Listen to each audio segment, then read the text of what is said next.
تیری عظمتوں سے ہوں بے خبر،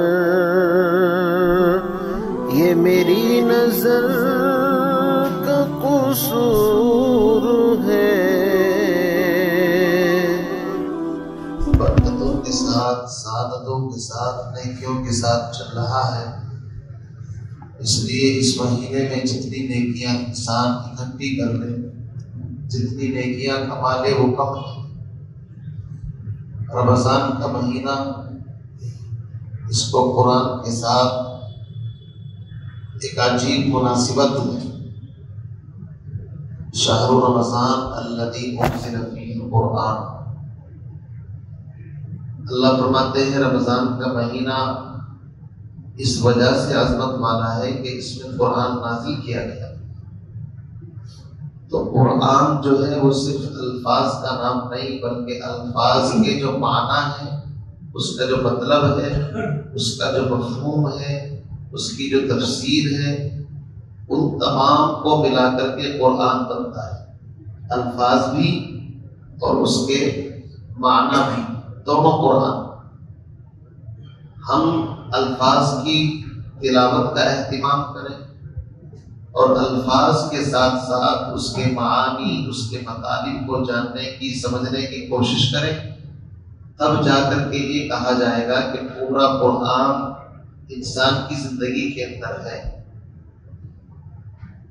ہم رمضان کے اس مبارک مہینے کو اللہ کا انعام سمجھیں اور اللہ کا شکر اور احسان مانیں کہ اللہ نے ہم کو رمضان کا مبارک مہینہ اپنے فضل سے عطا فرما دیا، اور اس مبارک مہینے میں دن میں آپ خوب تلاوت کریں، تراویح کے اندر قرآن سنائیں، اور ظہر کے بعد آپ کی مسجد کے اندر درس قرآن کا جو حلقہ ہے، 11 مہینے فجر کے بعد تفسیر ہوتی ہے، جمعرات میں، عشاء کے بعد ہفتے میں ایک مرتبہ۔ تو رمضان کے مہینے میں چونکہ رات میں انسان جب سحری کے لیے اٹھتا ہے اور فجر کی نماز تک کافی تھکان محسوس ہو جاتی ہے، تو اس کے بعد اگر ہم فوراً درس قرآن رکھتے تو قرآن سنتے تو لیکن وہ شوق اور رغبت پیدا نہ ہوتی، اور دین کی بات اگر بے رغبتی سے، بے توجہی سے سنی جائے تو اس سے بے ادبی لازم آتی ہے، اور بے ادبی سے انسان کے ایمان کے اوپر بھی خطرہ رہتا ہے۔ بے ادبی بہت خطرناک چیز ہے، اس لیے ساری چیزوں کا دار و مدار آداب کے اوپر ہے۔ تھوڑی دیر اللہ کے گھر میں بیٹھیں گے، یہاں امن، عافیت، چین، سکون اور اتنا آرام ہے اللہ کے گھر کے اندر کہ آپ سوچ نہیں سکتے۔ اور مسجد سے باہر کا جو ماحول ہے بڑا عجیب ماحول ہے، نہ انسانوں کی آنکھوں کی حفاظت ہو سکتی ہے، نہ کانوں کی حفاظت ہو سکتی ہے۔ کوئی گالی دے رہا ہے تو آپ کیسے حفاظت کریں گے؟ آپ کے کانوں میں بات پہنچ جائے گی۔ غیر محرم عورت گزر رہی ہے تو آپ کی نگاہ پڑے گی، آپ کی نگاہوں سے گناہ ہو جائے گا۔ اسی طریقے سے انسان مسجد کے باہر جو ہے وہ خطرے کے اندر ہے، اور مسجد کے ماحول کے اندر ایسا ہے جیسے مچھلی پانی کے اندر، اور مچھلی کی زندگی پانی میں سکون عافیت والی ہے، اور خشکی کے اندر اگر مچھلی کے سامنے کباب، بریانی اور لذیذ غذائیں رکھ دو تو بھی مچھلی کہے گی میری زندگی پانی میں ہے، مجھے کباب بریانی نہیں چاہیے۔ ایمان والا بھی مسجد کے اندر ایسا ہی ہے۔ فرمایا المؤمن، مومن کی مثال ایسی ہے مسجد کے اندر جیسے مچھلی کی مثال پانی کے اندر۔ اس لیے میرے بھائیوں یہ رمضان کا مہینہ ہے، اوپر کی طرف جو نمازی نماز پڑھ رہے ہیں ان سے بھی درخواست ہے، آرام انشاءاللہ بہت وقت بھی پڑا ہے آرام کرنے کا، آؤ کچھ دین کی بات، قرآن کی بات، اللہ کی بات سن لیں کہ اللہ نے قرآن میں کیا کہا ہے، جس کو ہم تراویح میں سنتے ہیں، پڑھتے ہیں، ہمیں تو پتہ ہی نہیں اللہ نے کتنا بہترین دستاویز انسانیت کے نام اتارا ہے، نازل کیا ہے۔ اس لیے جو اوپر تشریف فرما ہے وہ نیچے آ جائے، اوپر بچوں کی کلاس بھی چلے گی، اس لیے وہ پڑھنے والے بچے اسٹوڈنٹس اوپر پہنچ جائیں گے، آپ سے درخواست ہے نیچے آ جائیں اور قرآن پاک کو سنیں، ان کو سمجھیں کہ اللہ کیا فرما رہے ہیں۔ سورہ بقرہ ہماری چل رہی ہے اور اس کے صرف 2 رکوع باقی ہیں۔ کتنے؟ آخری 2 رکوع، تقریباً 286 آیتیں ہیں اور 40 رکوع ہیں سورہ بقرہ کے اندر۔ تو 40 میں سے 38 رکوع کی تفسیر الحمدللہ ہم کر چکے ہیں، سن چکے ہیں۔ اب سورہ بقرہ کے آخری 2 رکوع باقی ہیں۔ اب دیکھیے اللہ رب العزت ان آخری 2 رکوع کے اندر کیا فرماتے ہیں۔ فرمایا یا ایھا الذین آمنوا اذا تداینتم بدین الی اجل مسمى فاکتبوه وليكتب بینکم کاتب بالعدل ولا یأب کاتب ان یکتب کما علمه اللہ فلیکتب وليملل الذي عليه الحق وليتق الله ربه ولا يبخس منه شيئا فإن كان الذي عليه الحق سفيها أو ضعيفا أو لا يستطيع أن يمل هو فليملل وليه بالعدل واستشهدوا شهيدين من رجالكم فإن لم يكونا رجلين فرجل وامرأتان ممن ترضون من الشهداء أن تضل إحداهما فتذكر إحداهما الأخرى ولا يأبى الشهداء إذا ما دعوا ولا تسأموا أن تكتبوه صغيرا أو كبيرا إلى أجله ذلكم أقسط عند الله وأقوم للشهادة وأدنى ألا ترتابوا إلا أن تكون تجارة حاضرة تديرونها بينكم فليس عليكم جناح ألا تكتبوها وأشهدوا إذا تبايعتم ولا يضار كاتب ولا شهيد وإن تفعلوا فإنه فسوق بكم واتقوا الله ويعلمكم الله والله بكل شيء عليم۔ قرآن پاک کی سب سے بڑی آیت ہے، ایک آیت ہے جو میں نے اب تک آپ کے سامنے پڑھی ہے، سورہ بقرہ میں ہے اور رکوع نمبر 38 کے اندر قرآن کی سب سے بڑی آیت۔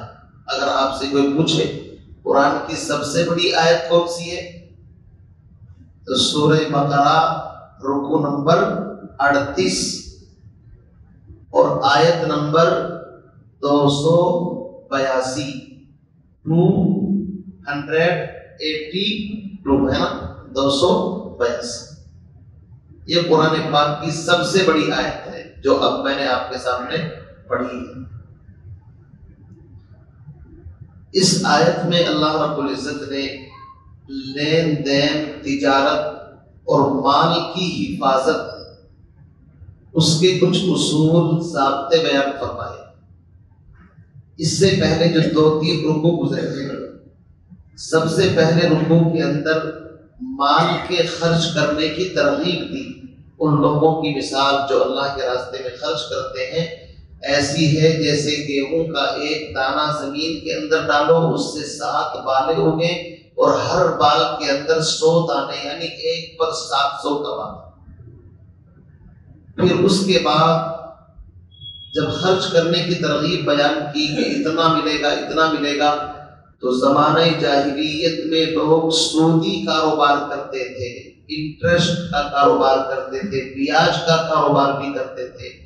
بیاج 2 طرح کا ہوتا ہے، ایک تو ہوتا ہے کہ انسان کسی کو پیسے دے دے اور وہ پھر ان پیسوں کو تجارت کے اندر لگائے، جیسے بہت سے لوگ بینک سے پیسے لے کر کے کمپنی اور فیکٹری، کارخانے ڈالتے ہیں۔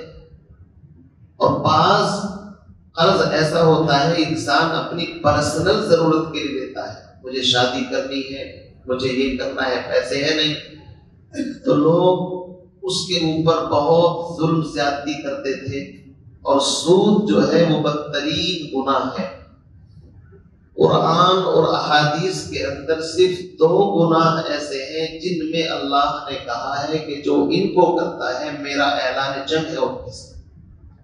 انسان نماز چھوڑ دے، اللہ اعلان جنگ نہیں کرتا، زنا کرے اللہ کا اعلان جنگ نہیں، گناہ ضرور ہے، شراب پیے گناہ ضرور ہے لیکن اللہ کا اعلان جنگ نہیں۔ لیکن سود اتنا بھیانک اور خطرناک گناہ ہے چونکہ یہ معاشرے کی جڑوں کو کھوکھلا کر دیتا ہے اندر سے۔ سود لینے والے کا دل سخت ہو جاتا ہے، رحم دلی نام کی کوئی چیز نہیں ہوتی۔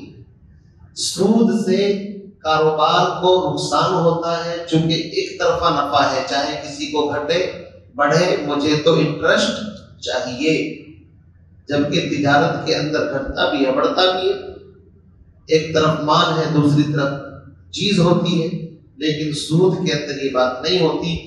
اس لیے سود کے گناہ کے بارے میں اللہ نے بڑی سخت وعید فرمایا کہ سود کا ادنا گناہ یہ ہے جیسے اپنی ماں سے کسی نے بدکاری کا فعل کیا،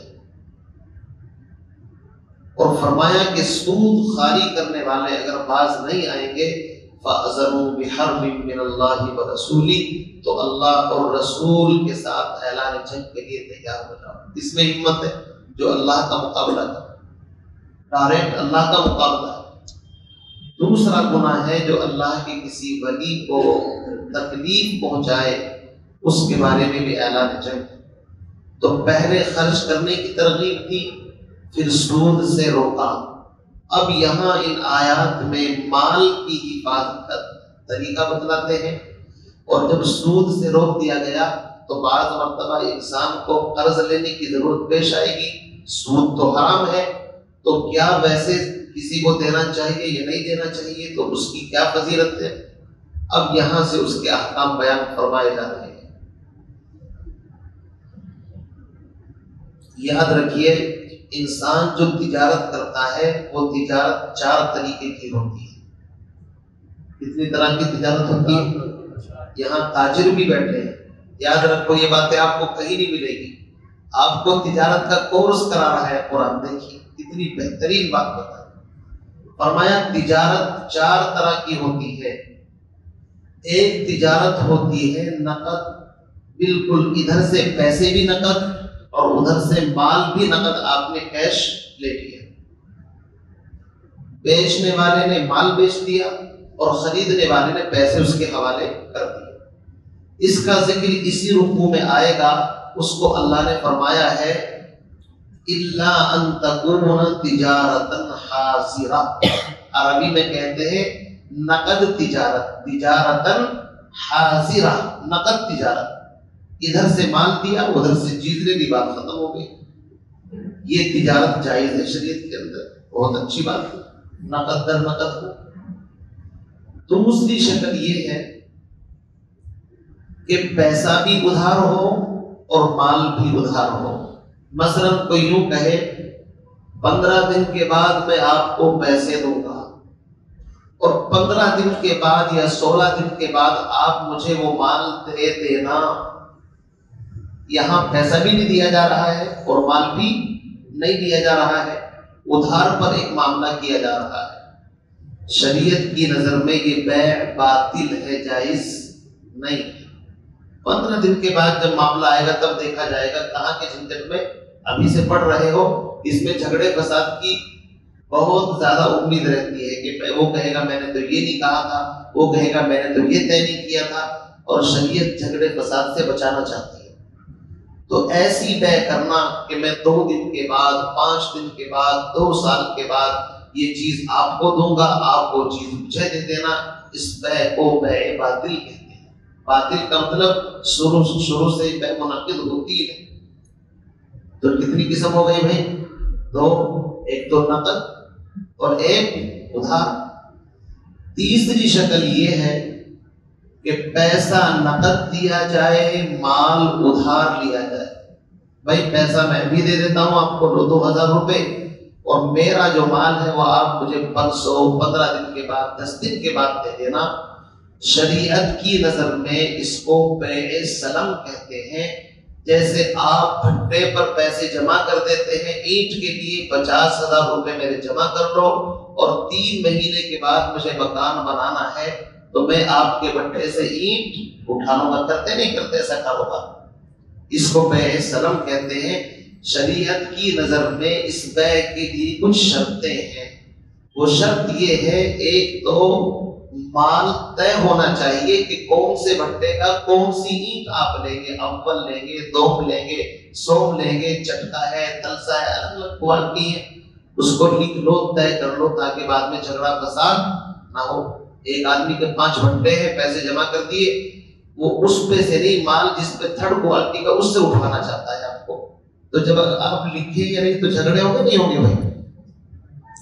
اسی طریقے سے آپ نے کہا پیسے لے لو لیکن مجھے اپنے باغ سے جب باغ میں پھل آ جائے تو امرود، آم، لیچی یا انار جو بھی کچھ ہے وہ دے دینا. شریعت کہتی ہے اس بیع کے لیے شرط یہ ہے کہ مال طے کرو، کون سے درخت کا ہوگا، کتنا اس کا وزن ہوگا، کیسی کوالٹی ہوگی، تاکہ کوئی جھگڑا فساد نہ ہو. بس سمجھنا جی، اس کو بیع سلم کہتے ہیں. پیسے اس میں نقد دے دیے جاتے ہیں، کچھ یا سارے، اور مال بعد میں لے. چوتھی شکل یہ ہے کہ مال نقد لے لیا آپ نے. مال کیا لے لیا؟ نقد.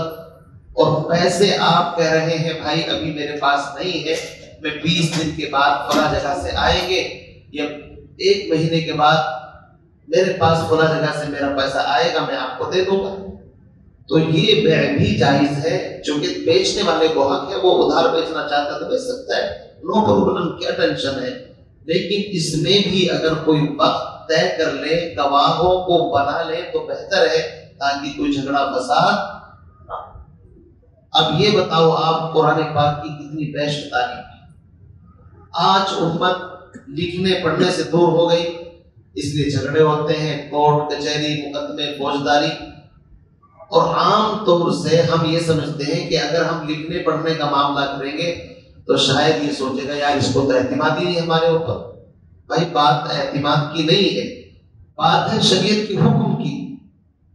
اکثر دھوکہ وہیں سے ملتا ہے جن پر اعتماد ہوتا ہے تجارت کے اندر. ارے بھائی میرا مال تو اتنے دن سے جاتا تھا، کبھی پیمنٹ نہیں روکا، پتہ لگا لاک ڈاؤن کا پیمنٹ اب تک نہیں آیا، لوگ چلتے کرتے.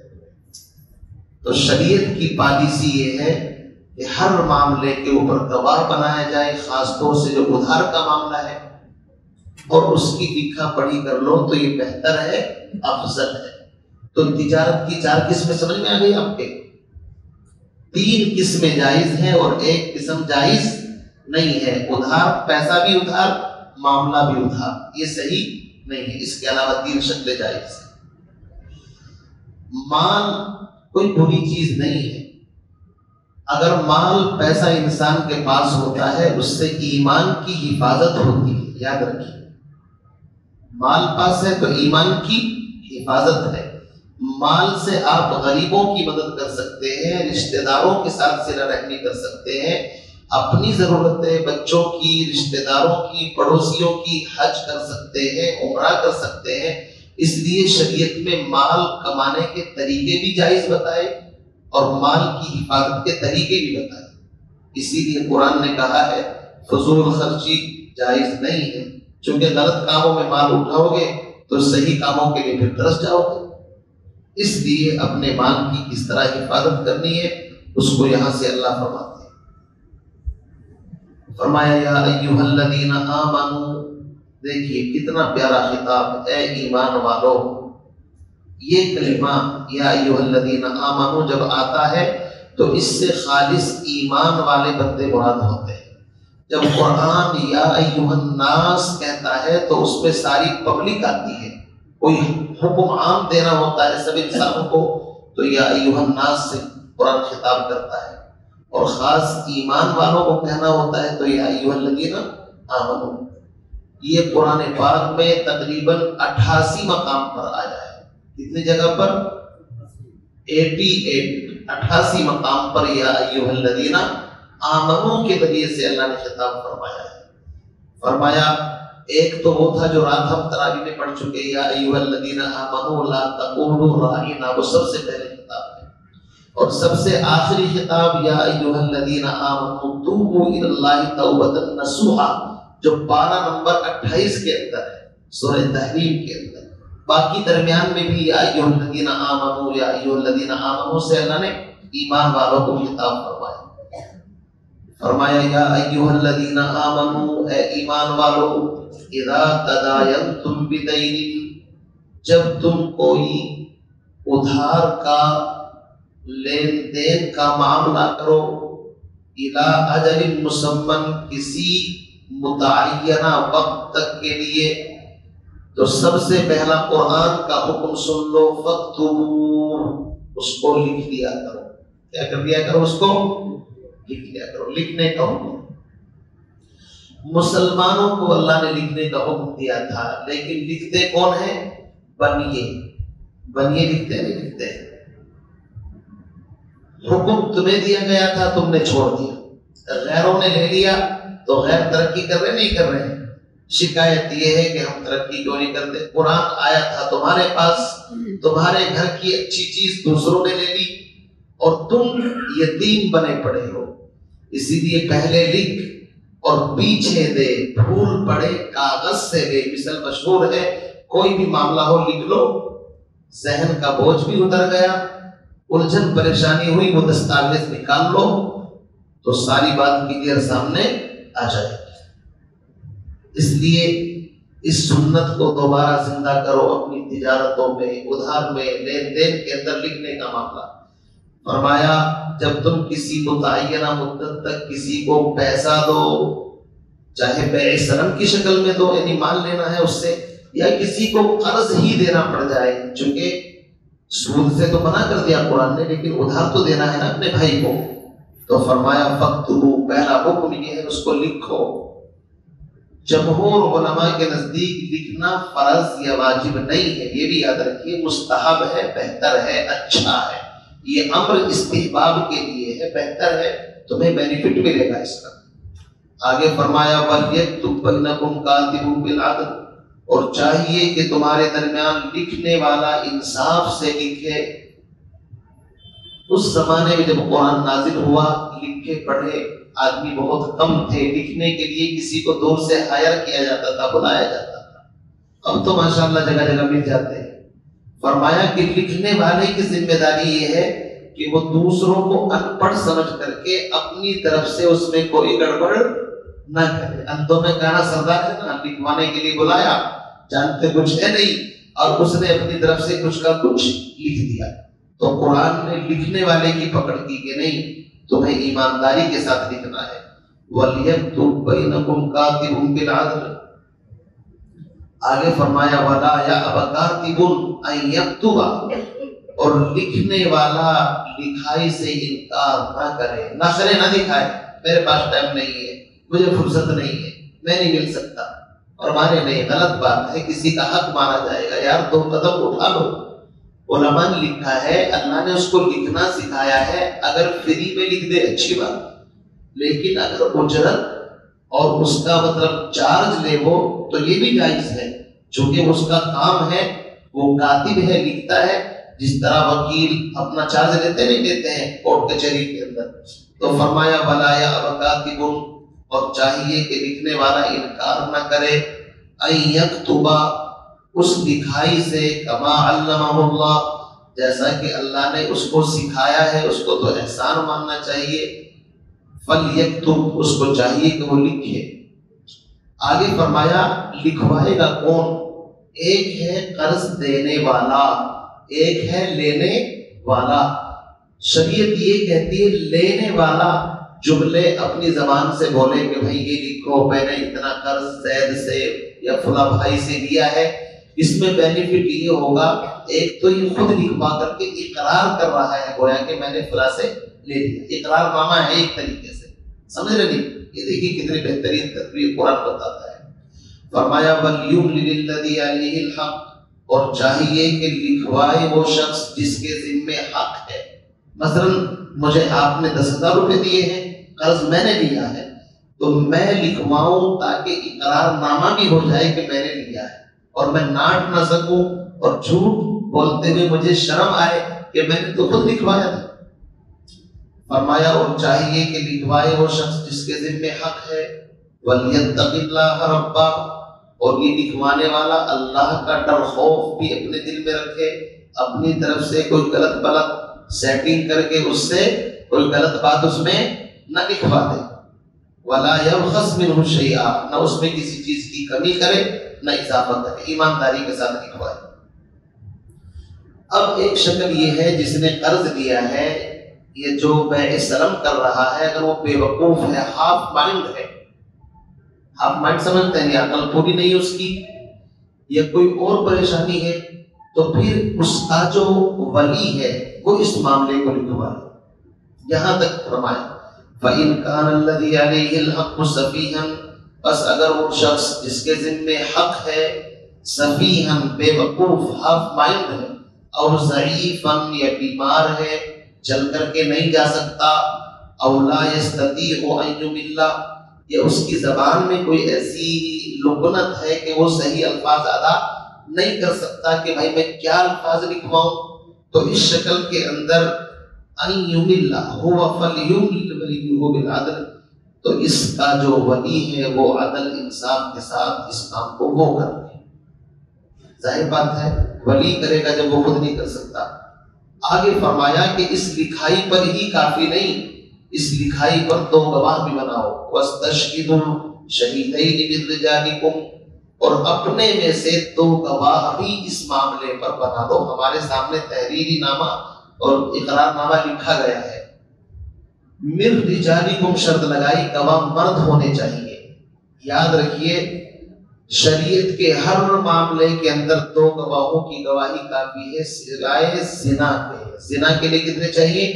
4 گواہ۔ چونکہ ایک آدمی کے 2 گواہ ہیں تو زنا 2 آدمی کرتے ہیں، عورت کی طرف سے بھی 2 گواہ، مرد کی طرف سے بھی 2 گواہ۔ اس کے علاوہ کوئی بھی معاملہ ہو 2 گواہ کافی۔ ان 2 گواہوں میں شرط ہے عاقل ہو، بالغ ہو، مسلمان ہو، اس کی کسی سے پرسنل دشمنی بھی نہ ہو، کوئی ذاتی بینیفٹ بھی نہ ہو، اس کی طبیعت میں لالچ بھی نہ ہو، یہ بہت ساری شرطیں ہیں۔ فرمایا فَإِن لَّمْ يَكُونَا رَجُلَيْنِ، بس اگر 2 مرد نہ مل سکیں، فَرَجُلٌ تو ایک مرد ہو، وَامْرَأَتَانِ اور 2 عورتیں ہوں تو بھی چلے گا۔ ایک مرد اور 2 عورتیں ایک مرد کے برابر ہیں۔ کیوں؟ عورت بیچاری ناقص عقل ہے، کمزور ہے، ان کے مزاج میں ٹھنڈا پن ہوتا ہے، بھول چوک کی عادت ہوتی ہے نا، ابھی کوئی چیز رکھی شوہر نے لا کر کے دی اور انکار کر دے گی مجھے تو لا کر دی نہیں، ایسا ہوتا ہوگا نہیں آپ کے ساتھ میں، اور پھر یاد آیا اس کو نہیں میں دی تھی لا کر کے، ہاں جو میری یاد نہیں رہی تھی لوگ۔ تو اللہ رب العزت فرماتے ہیں کہ عورت چونکہ فطرتاً کمزور ہے، اس کی سائیڈ لی شریعت نے کہ تم چلو 2 اس ذمہ داری کو اٹھاؤ، 2 مل کر کے۔ اور قرآن میں اگر آپ نظر ڈالیں گے مرد کا حصہ 2 عورتوں کے برابر۔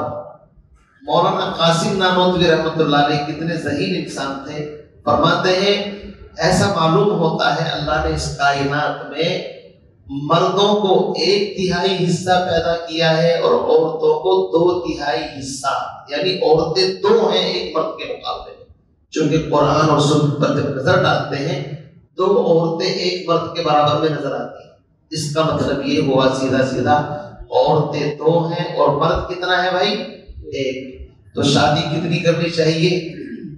بول دو نا، بولتے ہیں شادی بھی کم از کم 2 کرنی چاہیے۔ کیوں؟ تاکہ ان عورتوں کی جو ضرورت ہے وہ ایک مرد سے پوری ہو جائے۔ ہنسنے کی بات میں ہنسنا کوئی برا نہیں ہے، کبھی نہیں، اچھی بات میں ہنسنا بھی چاہیے۔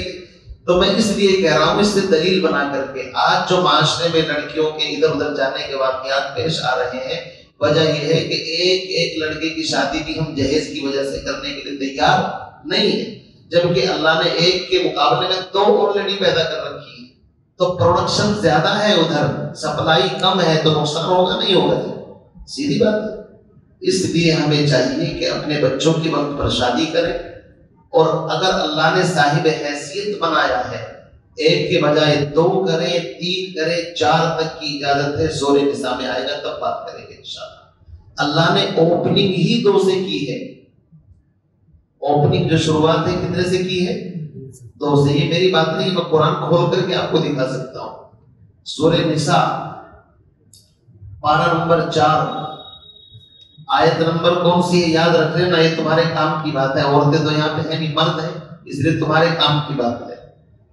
اللہ رب العزت نے فرمایا آیت نمبر 2، فَانْكِحُوا مَا طَابَ لَكُم مِّنَ النِّسَاءِ مَثْنَىٰ، واحدن کا ذکر نہیں ہے، اپنی پسند کی عورتوں سے شادی کرو، من النساء مثنیٰ 2 سے، ثلاثہ 3 سے، ورباع 4 سے، اور اگر یہ نہیں کر سکتے پھر 1 کا نمبر ہے، نمبر 1 بعد میں ہے۔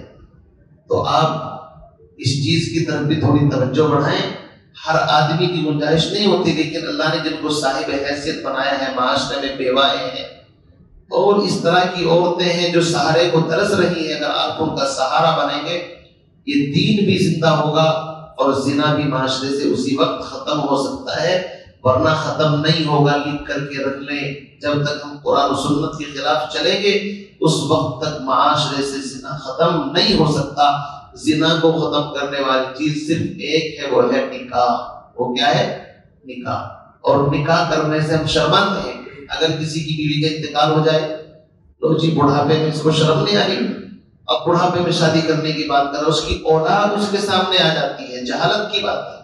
اولاد کو دیندار بناؤ تاکہ والد کی شادی خود کرائے، یہ کوئی دینداری نہیں ہے۔